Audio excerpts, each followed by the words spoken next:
It's been so nice to be in touch with the IQ Media group this year. It's just really nice to see the EU and others supporting innovation in this space. I feel like in the States where, the grass is always greener, but it's been a challenging couple of years, I think, in this space. My career has always been about bringing new technology into newsrooms. I started at Yahoo in 2003, was kind of one of my first roles. I was an energy reporter before then. And when I came to Yahoo, it was like, okay, what are we going to do as far as news on the internet, and how can we aggregate content in a way that's fair to publishers and in a way that highlights local news in interesting ways? And that's kind of where I started more than 20 years ago now. And so kind of thinking about how that online space has grown and changed has always been kind of how I incorporate technology into just new things. So in the last, I would say 10 years, I've been really focused on immersive storytelling. And, I would say that core year, and we're going to talk a lot about this kind of time period of kind of 2016 to 2021-ish, there was a lot of innovation in the VR and AR space in news, and we were very excited about it. There was a lot of investment there. I ran a program called Journalism 360 with the Online News Association and Google News Initiative and Knight Foundation, where we were really building a community of immersive storytellers. And I think that time is coming again, where AI and immersive are going to eventually come together. I have a lot of faith in this, and I think what I'm going to talk a little bit about today is sort of those learnings, projects that were really exciting and innovative, and where that innovation is continuing and how we can kind of think about bringing it into the new space. So I have some slides, and I'll get there. But I think, I think it's great to be excited about this space. I think there's a lot to not be excited about in journalism right now. It's been really difficult, but I think innovation and new technology and all these tools that are kind of at our fingertips are only going to make things better and, frankly, more fun. Like, I think we lose a lot of the joy, and I think it's really important that, we're in this because we like to tell stories and we want to, engage with our audiences. So I'm going to share my screen, and feel free, to throw questions in the chat. We can talk after. I will try not to talk too long. Let's see. And I'm not going to be able to see you, I think, when I do this. So let me pull that up. Yes. Okay, great.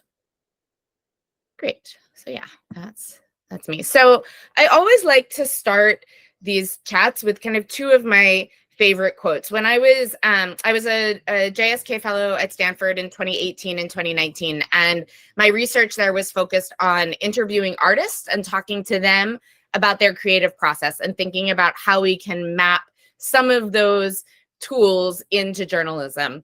And one of the biggest takeaways there was one of my favorite books, The Creative Habit, is by Twyla Tharp, a choreographer and dancer. And she has this quote, and it's, "Before you can think out of the box, you have to start with a box." And all of the artists that I spoke with were like, yeah, my canvas is it's a literal canvas, or it's the stage, or it's a time length that you need to fill a performance. And, it's really important to have those parameters in order to build engagement and to be able to be creative within those parameters.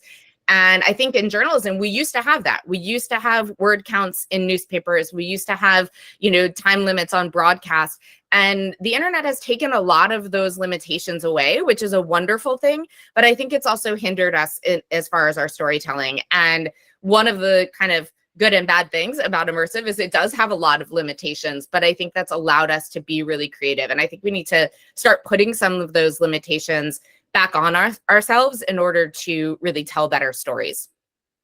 And then the second quote on here is from Walt Disney.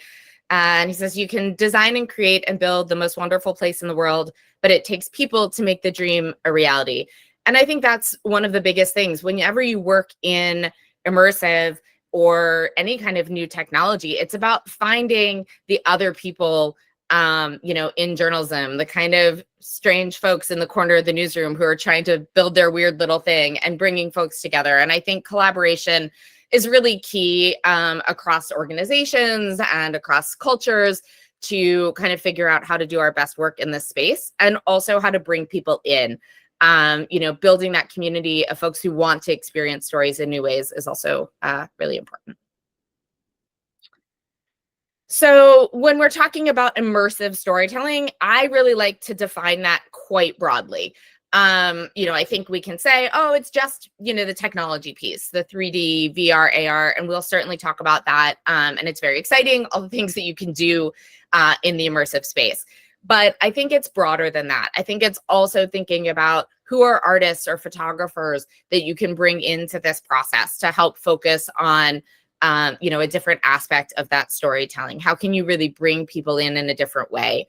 Maybe that's physical space as well, bringing these stories into, libraries. The BBC did a huge project bringing VR into local libraries in the UK. I've seen some really cool journalistically inspired theater pieces.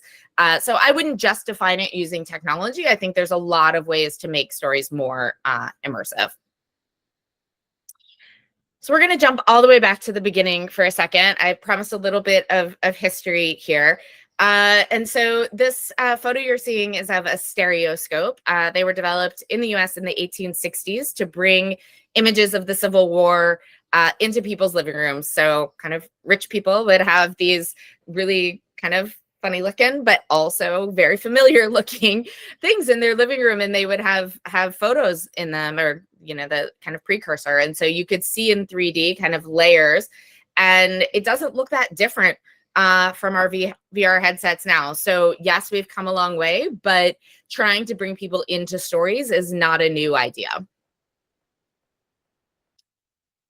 And we're going to jump a little less than 100 years into the future. There's a lot of, I get a lot of pushback when I talk about dramatization of stories, or, thinking about bringing creativity into the news storytelling process. And I understand that. However, it's not a totally new idea. Walter Cronkite, in the 1950s, who was, the most trusted news anchor, really kind of represented news on television in the US. He did a series in the 50s called You Are There, where he dramatized and led folks through kind of historic news events. So I think this is like the signing of the Constitution, this screen grab I have there. But, he started doing that quite early on. So it's not such a new idea that we're thinking about telling these stories in new ways with a trusted narrator and a trusted voice. And then we jump ahead to really the first piece in VR that had a kind of the first nonfiction news VR piece. It was called Hunger in Los Angeles. It premiered at Sundance in 2012. I think it was the first, if not one of the first, immersive pieces at Sundance. They now have kind of it's changed a little bit, but they have this whole new frontiers section where they started building out these things. But in 2012, this was the first thing that really seen. And Nani de la Pena, who is an incredible innovator, if you have a chance to go back and read or look at any of her work, she's now at Arizona State leading an immersive storytelling master's program there. But she not only developed the story in VR, but also kind of hacked together a headset so that people could actually, be in it and see this story in real time. So this was a piece about Skid Row in Los Angeles, and it used real audio with avatars of people talking about their experience, experiencing homelessness and food insecurity in LA. Is a very powerful piece. And it also started raising a lot of the questions that we are still grappling with about, our avatar, can you use an avatar, and how do we kind of think about the ethics of what this means, and is there manipulation, all of that kind of stuff. And this was really something that kicked off a lot of those conversations. So a little bit of background. So when we're talking about XR now, like I said, I like to define it really broadly, but when we're talking about technology, obviously that can mean virtual reality, the full, Quest and all of the different headsets that are available now. It can also mean augmented reality, which is really where I've done the bulk of my work up to this point, using the phone that we all have to kind of put something else in your space and give more information about a place. And then mixed reality, which I'm not going to talk too much about. We're still at the very beginning with the Vision Pro. I think there's a lot of opportunity there, but not a lot has been launched as far as storytelling in that space. I think there's a lot of possibility, but we're not quite there yet. But it's really important and exciting to think about all the opportunities that will bring. But obviously, most people don't have a $3,500 headset at their disposal right now. But beyond those sort of headset and AR technologies, it also can include game projects. There's been a ton of innovation with storytelling in games like Counter-Strike and Fortnite, and even Roblox. Obviously, we'll talk a little bit about AI and generative AI. This is a screenshot from Hugging Face, and I think really the most interesting thing to me about AI right now is that building of community and these conversations that we're having around it. And then spatial audio. I have a public radio background, so obviously audio is something I'm really passionate about, and there've been some very interesting projects. I'll talk about one or two of them. This one in here, Audible's done a series of spatial audio pieces. This one is called Dykes to Watch Out For, and it's Alison Bechdel, who's kind of famous for the Bechdel test and the musical Fun Home. But it's a history of LGBTQ kind of protests, and they did a really cool job of capturing audio in all different ways for it. So I recommend checking it out. So like I said, I've done a lot of work in that AR space. And I think one of the things to really remember is like you're probably already using AR, whether that is through a native app or Snapchat, Instagram, whatever.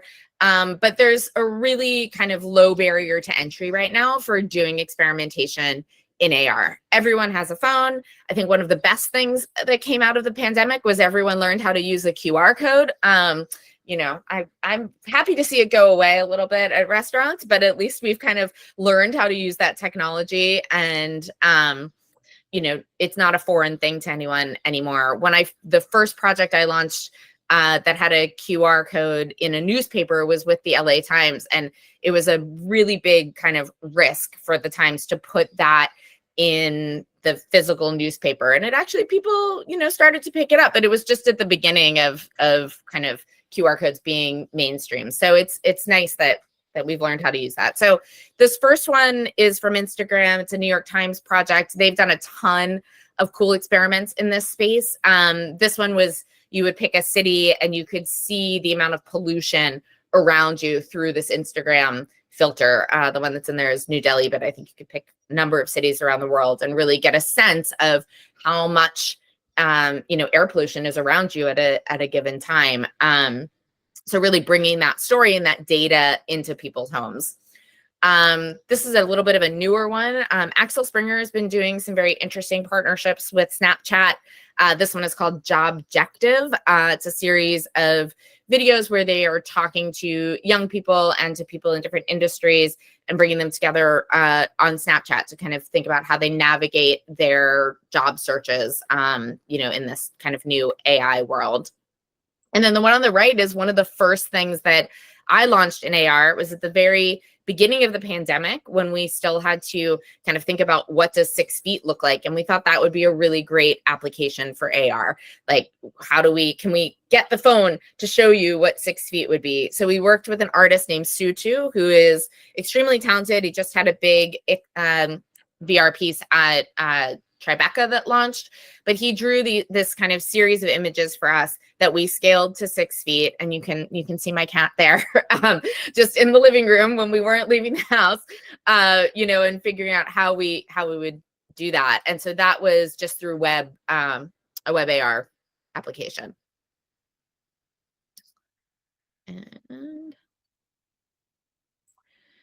And then there's kind of more extensive uses of it. And this is where I get really excited about the possibility of AR. Again, this is a few years old, and we're in a spot where, a lot of organizations invested in immersive technology and kind of got burned. I think folks didn't necessarily see the return on investment for these huge, expensive VR projects. And I think AR is a way to overcome that, but I think it kind of all got lumped together. And I'm really excited to see now that a lot of these technologies are more accessible and easier to use, what folks will do next. One of the projects I worked on in 2020 was also with the LA Times, and Yahoo. And when all of the protests happened after George Floyd was killed, just tons of murals went up all over Los Angeles, and they were beautiful. But as is the nature of street art, they're meant to be ephemeral. They're not going to last forever. And we really kind of racked our brains trying to think of how we could capture these in a way that, you know, could kind of preserve them. So we worked with some drone pilots, and we chose 4 different murals around LA and captured them kind of using photogrammetry, drone photogrammetry, and then stitched them together. And we were able to then put them in people's faces. So if you weren't in LA, you could pull this up and get up close to these really huge, this is a whole block long mural on Sunset Boulevard that I don't think is there anymore. So, you know, so we were able to do that. We were able to, you know, talk to all of the artists and interview them and have them be part of this piece as well. So I think that's a really good application of kind of why you would want to use this kind of technology. And then the New York Times has probably been doing the most innovation in this space and continues to do the most innovation in this space. Last year, they did a really beautiful piece on restoring Notre Dame's sound and, you know, kind of the reconstruction. They've done a couple of pieces about the reconstruction of Notre Dame, but this one in particular uses both 3D modeling as well as spatial audio to let you hear what those sounds are like inside the cathedral, you know, from different places within it, and why they had to kind of focus so much on that during the reconstruction. And as you scroll down the page, you hear the different sounds. And I think that's the other thing that's great about this project is it is, you know, you can do it on your phone, but it is also web-based. As you scroll through, it's so accessible and so easy to kind of experience. So I definitely recommend spending some time with it and checking it out. And then there's a couple of projects that I wanted to just share. You know, if you kind of Google VR journalism projects, there's a kind of glut of really great pieces. There's some from Frontline. There are some from the New York Times. You know, there was a moment in that 2018-ish period where a lot of folks were investing in this and building really expensive, really beautiful, award-winning projects. And I feel very lucky to have been part of that. But I think it's really cooled off in that space. And I think it's because it's very expensive, but it's also because I think if our mission as journalists is to share content with the most people, VR is still not extremely accessible, even though it's extremely effective. So I think we'll get there. And I think we learned a lot from producing some of these things.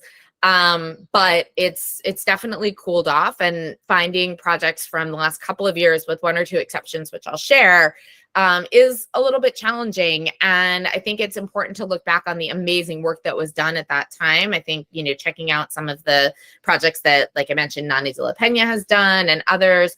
Frontline's project on Greenland's ice melt is really beautiful. There's some really cool projects that were very impressive, but there's not really a home for them. And I think that's been part of the problem. We really relied on like journalism festivals, but also film festivals for accessibility to these. And it's a challenge. And I'm very curious to see sort of like what the next generation of these types of projects looks like, because I don't think we should stop making journalistic VR. I think it's really important, and I think it gives you a different perspective, puts you in someone else's shoes, which is really what this Messy Truth VR project does. When I was at Riot, we worked with at the actress Brie Larson. You can see her in here, and you know, she played they used real audio and real stories, building off a restaurant worker who had been sexually harassed in the workplace.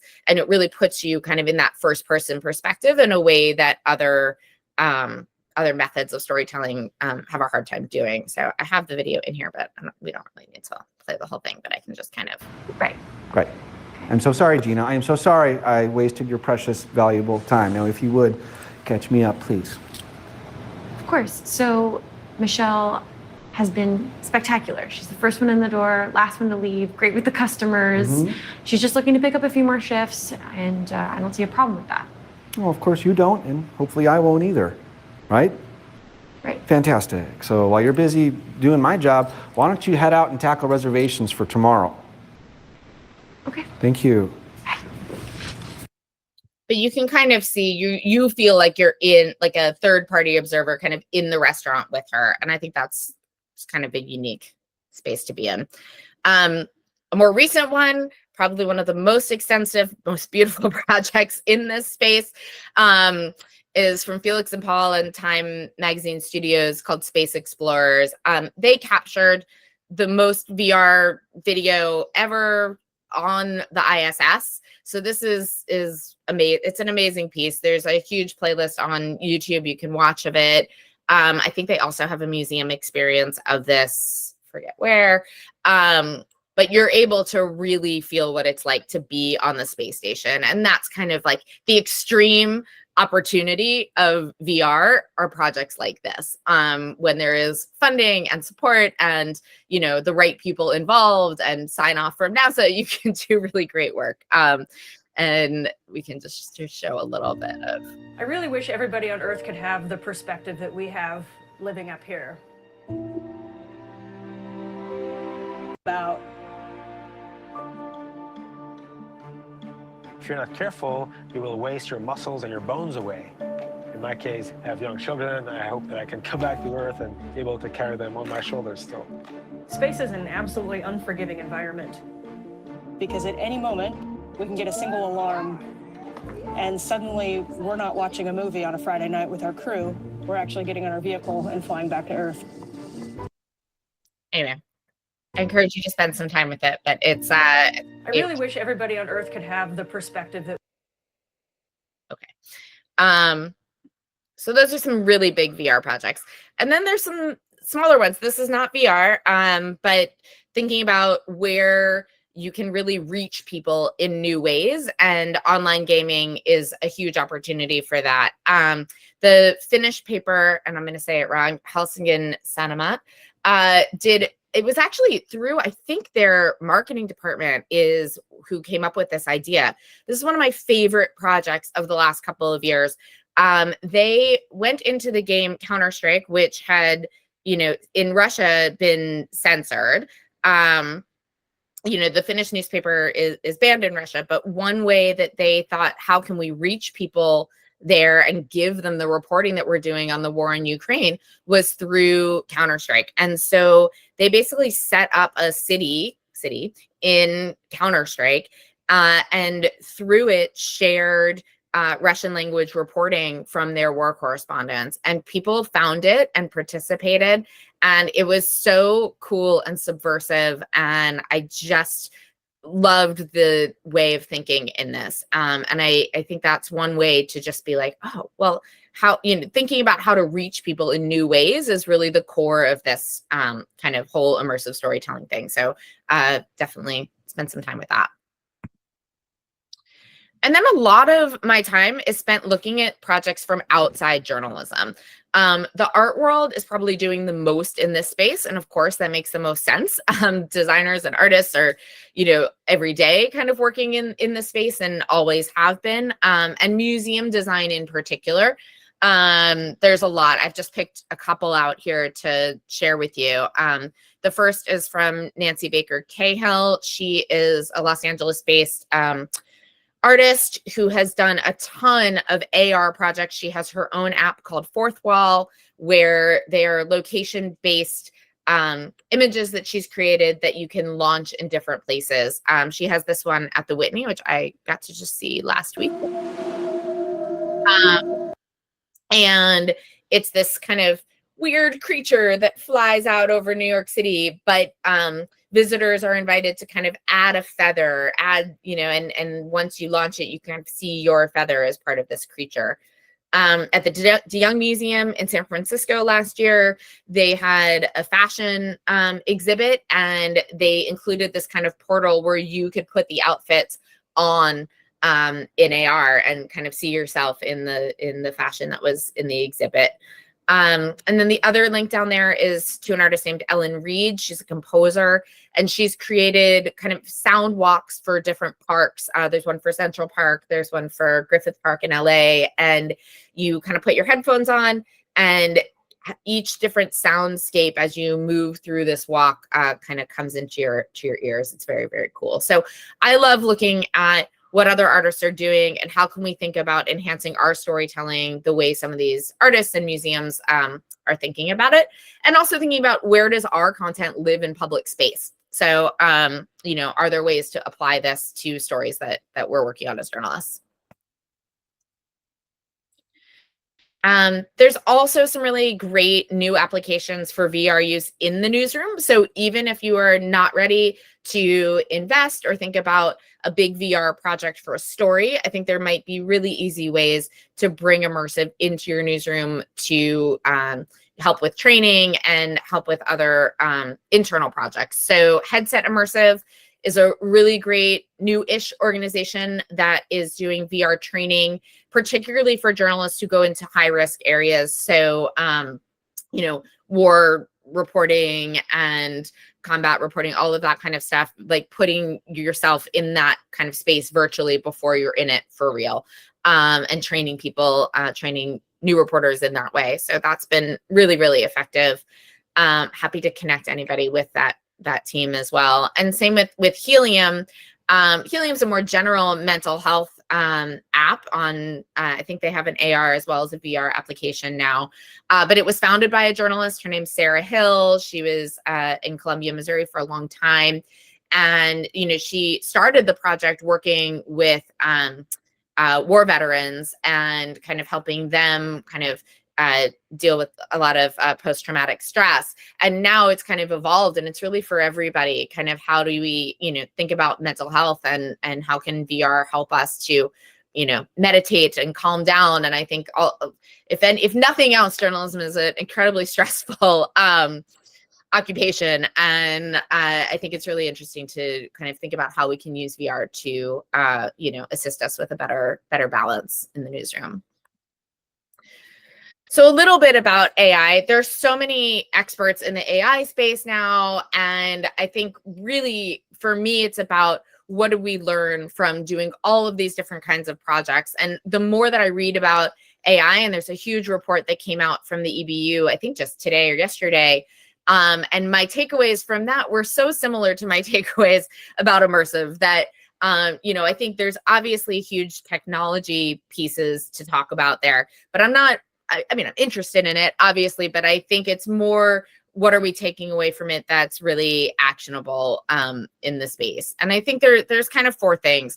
One is those ethics guidelines. I think, you know, with AI as well as with immersive, journalists have a really strong set of standards that we've been working with for decades. And those don't necessarily change or change at all, really, when we bring a new technology in. We are still sourcing content. We are still, you know, being transparent with our audience.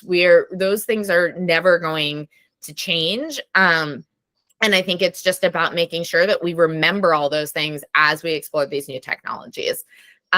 Transparency. The first thing that we talked about, I remember like when we first had the 360 video cameras was, you know, can we edit out the camera because you're going to see it if it's in 360? And the answer was always, well, let's just make sure that if we do, that we're telling our audience that we've edited out the camera. And it's the same with AI. You know, let's make sure that we are transparent when we use AI and about how we're using AI. And same with immersive, right? Like if you are using real audio, you're saying that you're using real audio. If you have an actor, you're saying that they're an actor. If it's, you know, AI and something has, you know, you've used any type of AI, that you're sharing that with your audience, at least at this beginning phase. I do think AI will get to the place where some things will be kind of acceptable to use and some things will need to be more clear about. But for now, I think transparency and clarity with the audience is always the answer. And like I mentioned before, I think building community around any new technology is the most important part, and being collaborative. And that's what allows us to be innovative and to experiment. So that innovation piece, you know, I think we're all very busy. We all are very strapped, but I think we really can fall behind if we don't focus on innovation and experimentation in any of these technologies. So whether it's AI or immersive or the kind of merging of the two, just not not getting stuck in our day-to-day and remembering to kind of find the folks who want to work on that and experiment and empowering them to do that in the newsroom. So why would you do this, I guess? Like, how can immersive approaches start to empower your news coverage? When I was at Yahoo, we found that, yes, it was at the time a little bit more challenging to get folks to launch the AI. We had a separate, web app. You had to do the QR code. People weren't as used to that. But once they got into it, we saw a huge amount of time spent in these 3D applications. It really led to people sharing and spending time in there. And I think now that barrier is even lower with kind of how folks are using it on Snapchat and Instagram and other places. People are more used to it. So I think it can only increase time with your content, not necessarily traffic to your site if you're using a third party. But I think we need to kind of think about new metrics for engagement and think about how people spending time with our content and sharing by word of mouth is really kind of the most important for some of these types of projects. It does create new opportunities for sponsored content and advertising. I think we've seen some of the most innovation with, Amazon put this couch in your room and all these different kinds of things. People have gotten used to seeing AR applications in that way. You can even like try shoes on Amazon, I think now. So as people get used to that, thinking about ways to integrate that into advertising pitches. And then really helping teams stay on top of new technology and prepare for the future. I can't stress enough, having been at different organizations that kind of let social just happen to them instead of being active participants. And I think it's really important that we own some of these technologies and own it for ourselves and for our audience. So how to get started?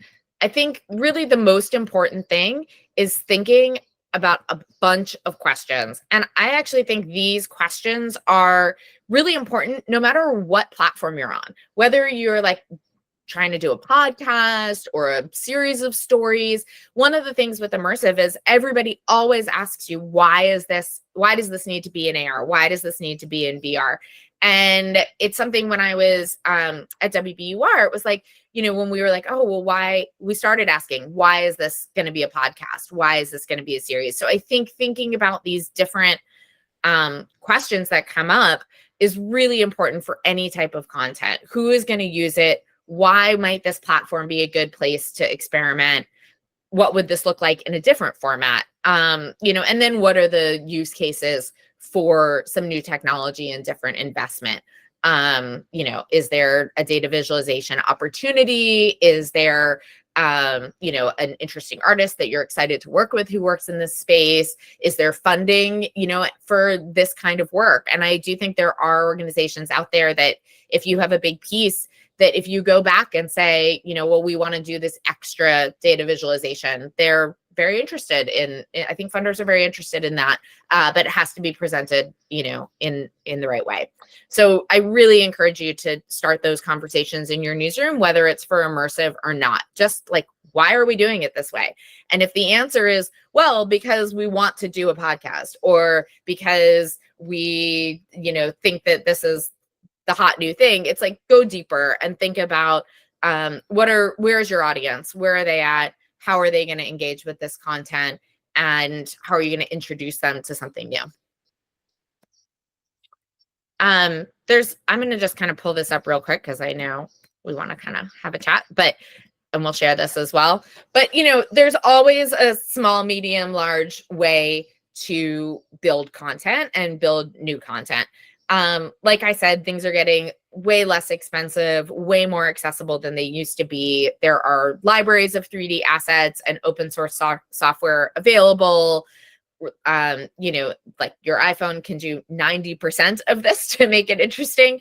So it's really always more of a time investment and finding the right people to make something new. And then of course, there are ways to spend lots of money and make really big, fancy projects. And maybe that is right for a project you have coming down the line. But even if it's not. I think there are really great ways to explore using AI to think about different organizations to partner with. What are new platforms that people are living on? Some of those game platforms, other things. But there's always more expensive and less expensive ways to do things. But I do think you can get a lot done with minimal investment right now. And then this will, I'm happy to send out, but lots of reading. There's just been a ton in this space over the last 10 years that I encourage you to spend some time with. Kent Bai's Voices of VR podcast. I think he has, I mean, it's probably more than 1,000 interviews with pretty much every leader in the immersive space, both in journalism and not. And he's continuing to do that podcast. It's really great. I get a lot of inspiration from listening to that. What do you suggest in more traditional media companies? As, for example, we are a very traditional media company. So you set a list of questions. Is just question, what kind of story could I tell in a more immersive way, or because that could have more impact? And that will be the story you'll try to tell in a different way with more immersive technology. Yeah, I think one of the things I like to do when I work with news organizations is I sort of say, what are the big stories that you're invested in, that your reporters are excited about over the next like 3 to 6 months? And what are you already spending time and money on? You know, do you have a big investigative piece? Or like one of the things I worked on in Boston was it was really fun. It was called The Field Guide to Boston.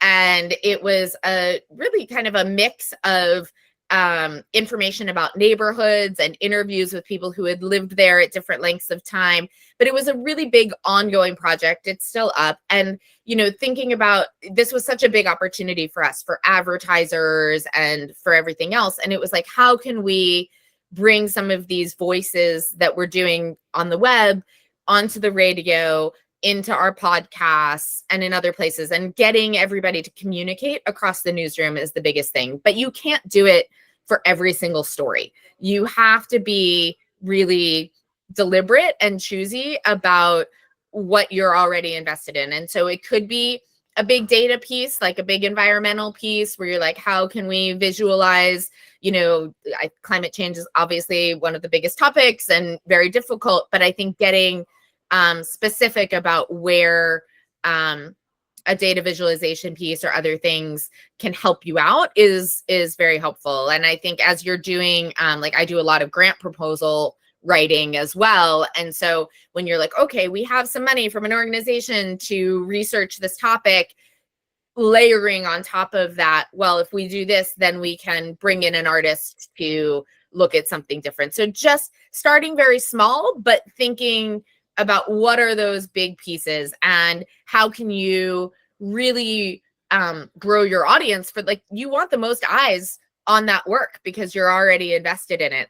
And so I think starting very small doesn't have to be a big VR piece. It can just be, well, what happens if we bring in a photographer and, you know, do an interesting like series on social in connection with this piece? Or with a podcast, how do we clip that out in a way that works, you know, on YouTube? Should we tape the podcast and also put it up on video? So, you know, I don't think it has to be all or nothing.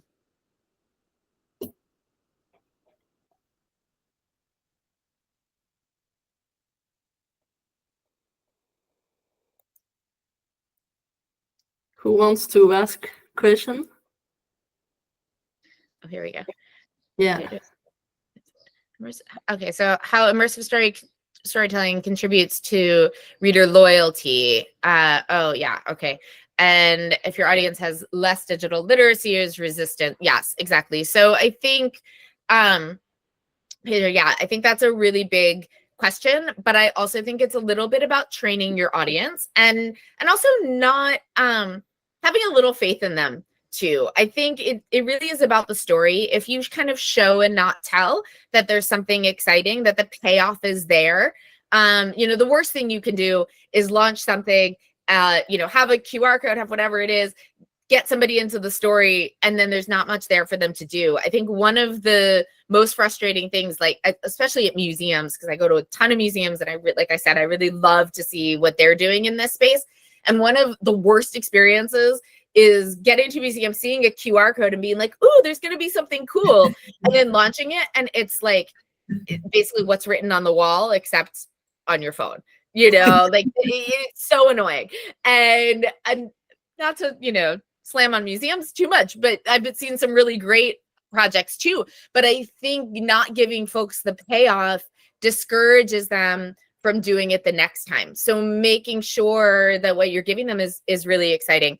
And then the other thing is not getting too technical in descriptions for folks, and being creative about how we present some of these projects. So when I was at Yahoo, we worked with BuzzFeed to do a piece. It was for Halloween, and it was about, it was like you took a little BuzzFeed quiz and it would create a ghost in AR for you. So it was like, launch your ghost.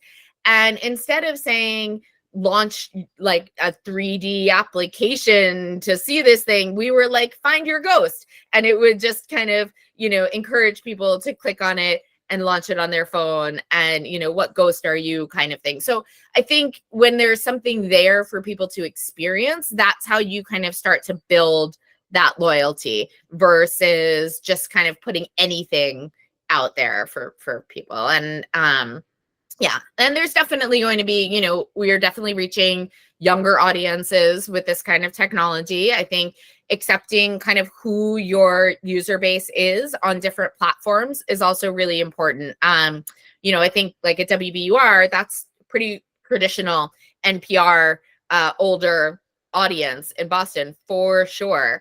But on social media, they had a really different presence, working with different influencers on social, especially with that field guide project, to think about, who is sharing that, what restaurants are they going to, that kind of thing, and not expecting them to come back and listen to our radio show. It's like they live in a different place than our traditional viewers, and that's okay.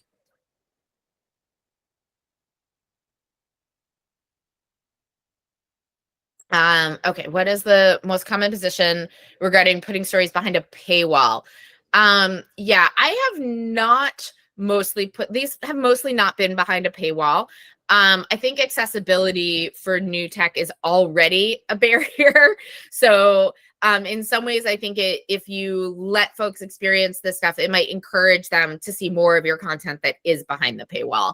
I think particularly like I was talking about with the film festivals, that is such a huge barrier that like, what are pieces that you can share on YouTube or on social media that give folks a taste of what that is?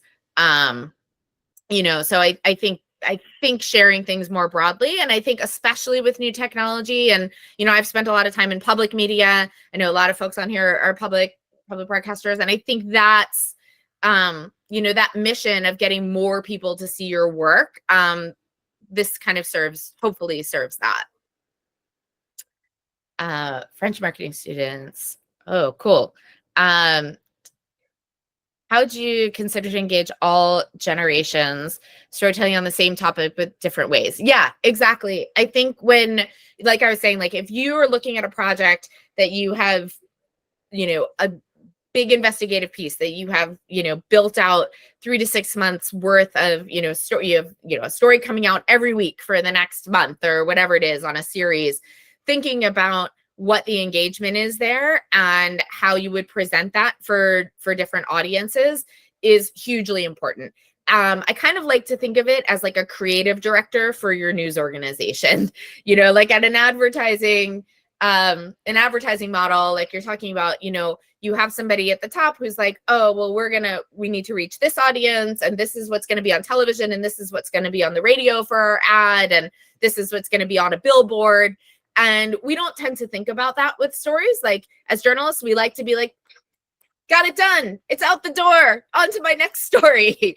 And I appreciate that. But I also think a lot of these stories have longer legs. And if we think about different ways that they can live over time for audiences, that's how we kind of use the investment that our public and that investors and sponsors and advertisers are making in our journalism.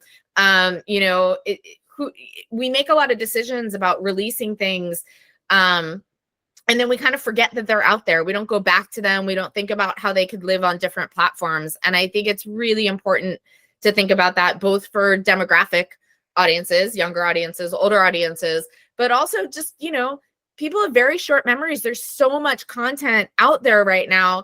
Who's to say that something that you put out a few weeks ago isn't still interesting or relevant? I think a lot of the work that I do most of the work I do is not breaking news related. It is features, arts and culture, science, that kind of stuff that, you know, we've kind of made arbitrary decisions about when these stories come out based on, you know, when we're done with, we see it, the work as done, but I'm not sure the work's ever done with some of these stories. And I think going back and really, like one of the things we did at BUR was go back into our archive, because it was really about like Boston history and Boston neighborhoods. And we had so many stories that they're just sitting there and they're still relevant with like a little bit of an update. How do you bring that back in? So I think that's really important. I hope that answered it. Let's see. I'm missing some of these, I think. Let's see. We had a question from Stefan about the newsroom mindset. So that was the question, Stefan. Do you think that newsroom must absolutely move to a transmedia mindset? Yeah, that's the hardest part of any of this, getting buy-in and getting folks to get on board with you and working across different parts of the newsroom is absolutely the hardest part. I think in some ways I've had a lot more success coming in as an outsider to organizations and helping different folks work together than I have when I've been internal at organizations, because it's very hard. Anybody who's, as you know, it's like, oh, is this going to be more work for me? I don't want to do that, right? And that's a very natural response. But I think when you start to show that success, when you start to show that readers are more engaged, when you start to show more, grant money coming in for these types of projects, that's where that innovation lies. And like I said, it's also really about, like, one of the first things I do is kind of talk to people within the newsroom, and not just the people at the top who are the decision makers, but the folks who are actually doing the work, and finding the people who are really interested, who've like downloaded the new thing, who are trying something new on their personal social, who are experimenting, building a little app in their free time, and really trying to empower them to bring things together. Because I think that, and then getting them to kind of show, not tell, up the chain. But you're absolutely right. Getting buy-in internally is, once you have that, the rest of it is just making the piece. But building that community internally is really, really challenging. Average budget. So yeah, like I said, I think with average budget, Flora, I think there's such a range.